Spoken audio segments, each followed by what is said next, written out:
Hello everyone, welcome to Toolers. In this video, I will show you the best audio settings for OBS Studio. With this option, you can get professional audio settings, and without any delay, let's get started.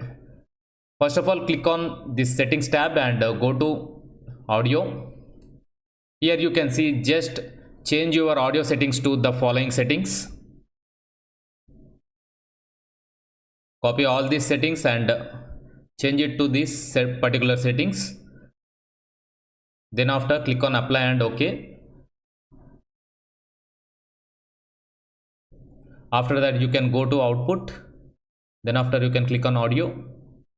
So here also just copy all these values to your OBS Studio settings. Then after, you can click on apply and OK. So now check your audio and comment your opinion in the comment section.